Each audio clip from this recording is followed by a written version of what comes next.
So since Illinois is so big, is it hard to go from class to class, or is it a long walk to your guys' classes right now?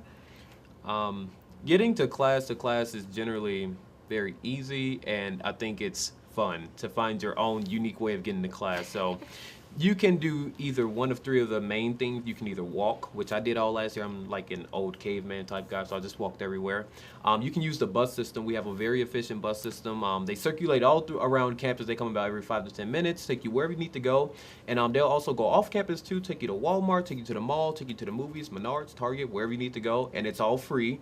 And or you can use a bike. We have over 9 miles of bike routes around campus, and we have bike racks at every major building, so that's no problem at all. But you'll also see a lot of students on skateboards. So I'm always really envious of the skateboarders. I can just like navigate through the sea of people on their skateboards, and you'll see scooters, both the electronic and foot power too, the old-fashioned foot power scooters. The other day I saw a guy on a unicycle. He was just like unicycling the class like it was nothing, and everyone was just amazed at him. But he didn't care. He was just unicycling. So everyone has their own unique way of getting to class. And the cool thing is, most likely most of your class will be located on the main quad. So it'll just be walking across the quad to get to your next class. Or the furthest I've had to travel so far was maybe 10 minutes.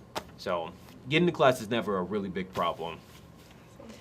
For me, my first class my freshman year was on the northeast side of campus, and I live in a residence hall that's on the southwest side of campus. So my first class ever, I had to go the furthest distance that I've ever had to go, and I was kind of daunted by it at first. I was like, it's gonna take forever, and so I started walking, and I realized it didn't even take 20 minutes to get like diagonally across the furthest way across campus. And if I was late, which sometimes I was, it would take me like 15 minutes when I was speed walking. So that was to get to the Loomis Lab of Physics from Eikenberry Commons.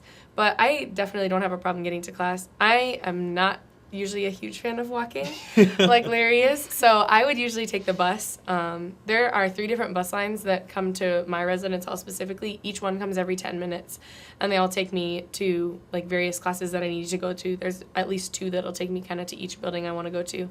And I also can use this app on my phone to see when the bus is going to come to what stop. So I just hit like the button for Eikenberry Commons, and it'll tell me like when every single bus is coming and what direction it's going. So I always know like which one I'm going to be catching and when I have to be at the bus stop in order to make it to class.